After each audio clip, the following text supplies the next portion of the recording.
نہ اس کے سوراخ پیدا کرنے اس کو پار کر سکتی تھی، اور صد کی اس مضبوطی اور پائیداری کو دیکھ کر ذوالقرنین نے اللہ کا شکر ادا کیا اور یہ کہا کہ یہ سب کچھ اللہ کی رحمت کا کرشمہ ہے، اس نے مجھ سے یہ نیک خدمت کرا دی ہے۔ دوسری بات یہ بیان کرتا ہے کہ قیامت کا زمانہ قریب ہوگا تو یاجوج ماجوج انگنت فوج نکل کر دنیا میں پھیل جائے گی اور لوٹ مار اور تباہی و بربادی مچا دیں گے۔ ان دونوں باتوں سے عام طور سے تفسیر لکھنے والوں نے یہ سمجھا ہے کہ یاجوج ماجوج ذوالقرنین کی صد میں اس طرح گر گئے ہیں، یہ صد قیامت تک اسی طرح صحیح و سالم کھڑی رہے گی، اور جب یاجوج ماجوج کے خروج کا وقت آئے گا اور وہ قیامت کے قریب اور قیامت کی نشانیوں میں سے ہوگا، اس وقت ایک بارگی صد گر کر ریزہ ریزہ ہو جائے گی، اور اس لیے انہوں نے دونوں جگہوں میں اسی کے مطابق آیتوں میں تفسیر کی ہے۔ چنانچہ انہوں نے سورہ انبیاء کی اس آیت کا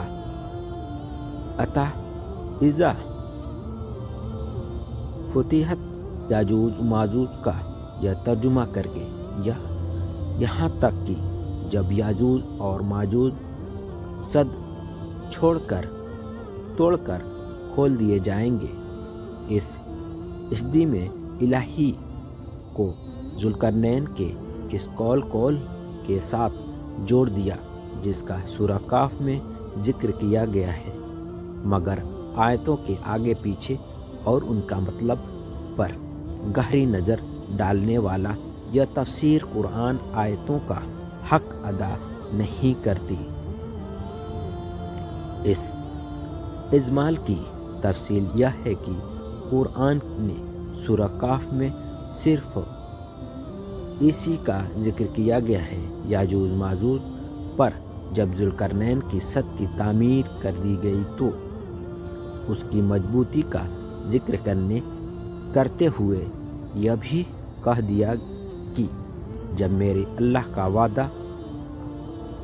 آئے گا تو یہ صد ریزہ ریزہ ہو جائے گی، اور اللہ کا وعدہ برحق ہے اور اس کے خلاف ہونا مشکل بلکہ ناممکن، مگر اس جگہ پر یاجوج ماجوج کے نکلنے کا کوئی ذکر نہیں ہے جو کائنات کے قریب واقع ہوگا، اور یہ ہوتا ہے بھی کیسے، کیونکہ یہ تو ذوالقرنین اپنا قول ہے جو صد کے مضبوط اور مستحق ہونے کے سلسلے میں کہا گیا ہے کہ یاجوج اور ماجوج کا نکلنا غیب ان چیزوں کا جو قیامت کی نشانیوں کے طور پر اللہ کا بیان کیا گیا ہے، اس نبی اکرم صلی اللہ علیہ وسلم کے ذریعے سے دنیا کی قوموں کے لیے تنبیہ ہے کہ اللہ کی یہ زمین اپنی آخری لمحوں میں ایک سخت اور ہیکلناک عالمی حادثے سے دوچار ہونے والی ہے، اور سورہ انبیاء میں صرف یہ ذکر کیا گیا ہے کہ قیامت کے قریب یاجوج ماجوج کا نکلنا ہوگا، اور وہ بہت تیزی کے ساتھ بلندیوں سے پستی کا طرف فساد برپا کرنے کے لیے امڑ پڑیں گے، اور اس جگہ پر صد کا اور صد کے ریزہ ریزہ ہو کر اس کے یاجوج ماجوج کے نکلنے کا قطعی طور پر کوئی ذکر نہیں ہے، اور لفظ فتحت کو ایسا سمجھنا صرف کسی قیاسی و تخمینی جیسا کہ بہت جلد واضح ہوگا۔ پس سورہ کاف میں اور سورہ انبیاء دونوں اس واقعے سے متعلق آیتوں کا صاف اور سادہ مطلب یہ ہے کہ سورہ کاف میں تو پہلے اس واقعے کی تفصیل سنائی گئی ہے جن کے بارے میں یہودیوں نے نبی اکرم صلی اللہ علیہ وسلم سے سیدھے یہ خود یا مشرکوں کے واسطے سے سوال کیا تھا کہ ذوالقرنین کی شخصیت سے متعلق اگر کوئی علم رکھتے ہو تو ان کو ظاہر کرو۔ قرآن یعنی الہی نے ان کو بتایا کہ ذوالقرنین نے